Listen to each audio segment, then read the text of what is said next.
परिचय दीजिए जरा। मैं ऑल इंडिया कांग्रेस कमेटी से, मुझे उत्तर प्रदेश की वीवीआईपी कॉन्स्टिट्यूंसी 305 इटवा विधानसभा से असेंबली का कैंडिडेट बनाया है और मैंने कल अपना नॉमिनेशन फाइल करके, चूँकि गुजरात के वापी में, महाराष्ट्र में बड़ी तादाद में हमारे इलाके के लोग रहते हैं, यहाँ पे छोटे कारोबार करते हैं, बड़े कारोबार करते हैं, मैं उनसे पुरजोर अपील करने आया हूँ कि आप सब लोग बड़ी से बड़ी संख्या में पहुँचें और वहाँ के चुनाव में हिस्सा लें और मुझे वहाँ पे चुनाव में वोट देके कांग्रेस पार्टी के हाथ को मजबूत करें। तो ये सर, आप जो चुनाव के लिए, जो प्रचार के लिए आए, जो ये चुनाव का कब से है, मतलब कौन सी तारीख से है? हमारे यहाँ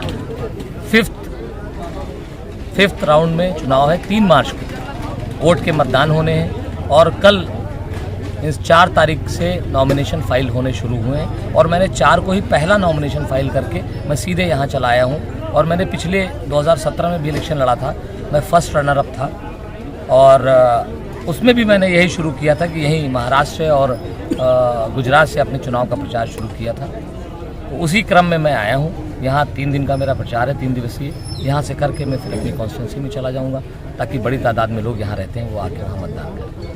तो सर, आप अपनी आवाम जनता को क्या संदेश देना चाहते हैं हमारे चैनल के माध्यम से? आपके चैनल के माध्यम से मैं ये संदेश देना चाहता हूँ कि जो उत्तर प्रदेश में डबल इंजन की सरकार चल रही है, उसने सिर्फ वहाँ पे किसानों को, नौजवानों को, वहाँ के दलितों को, पिछड़ों को, अल्पसंख्यकों को सिर्फ ठगा है। अभी आपने दीगर टाइम में देखा होगा किसानों के साथ किस तरह से बर्ताव किया गया, किसानों के ऊपर गाड़ियाँ चढ़ा के उनकी हत्या की गई, वहाँ दलित बेटियों के साथ जिस तरह से इज्जत उनकी लूटी गई और उनके उस इज्जत लूटने के बाद जल्दबाजी में उन्होंने पीएम बगैर कराए हुए और तुरंत उनको बगैर उनके परिवारजनों के हाथ में दिए हुए और उसको दिन दहाड़े जला दिया गया। हाथरस कांड पूरे देश में नहीं, पूरी दुनिया में मशहूर है। उसमें हमारी नेता आदरणीय प्रियंका गांधी जी ने जाके बहुत ज़बरदस्त एजिटेशन किया, उसमें उनको पहुँचने नहीं दिया जा रहा था, मगर वो संघर्षशील महिला हैं, देश की बड़ी नेता हैं। उन्होंने बजिद होकर दूसरे तीसरे दिन पहुँच के अपनी नुमाइंदगी को दर्ज कराया, पीड़ित परिवार को ढाढ़स बनाया और उनके साथ अच्छा फैसला होगा आने वाले वक्त में, उसका उनको यकीन दिलाया। तो सर, अगर आपकी सरकार बनती है तो आपकी लोगों के लिए थोड़ी क्या रणनीति रहेगी, उस विषय में थोड़ी? देखिए, इस भारतीय जनता पार्टी की सरकार ने, जिसे बीजेपी का फुल फॉर्म हमारे हिसाब से भारतीय बहुत झूठा पार्टी, एक तो बीजेपी है भारतीय जनता पार्टी, मगर हकीकत में बहुत झूठा पार्टी हमारे इलाके में इसको कहते हैं। इन्होंने सिर्फ झूठ बोला है, छला है सबको। हम लोग ये चाहते हैं कि देश में अमन और चैन हो। आप देखिए, पिछले दिनों में तमाम बिजनेसेस, बड़े बिजनेस हाउसेस यहाँ से छोड़ के चले गए।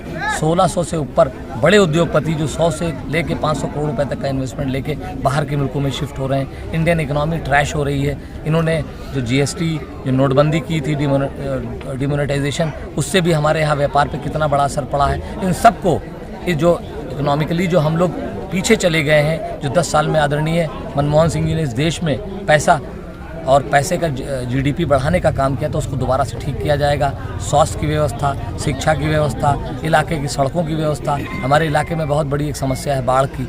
वहाँ पे कई सालों से बाढ़ आती, मगर किसी पॉलिटिकल लोगों ने उसमें कुछ नहीं किया। उसको रोकने के लिए सही इंतज़ाम करेंगे।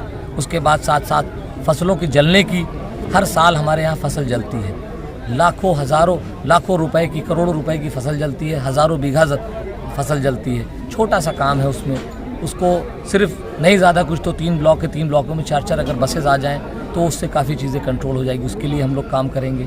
हमारे इलाके में बच्चियों की एजुकेशन के लिए बहुत अच्छा स्तर नहीं, उसको इम्प्रूव करेंगे। इन्हीं सब चीज़ों को सोच के मैं इलेक्शन में आया हूँ कि अपने इलाके को डेवलप करूँ और वहाँ के बदहाल हालात को अच्छे करूँ।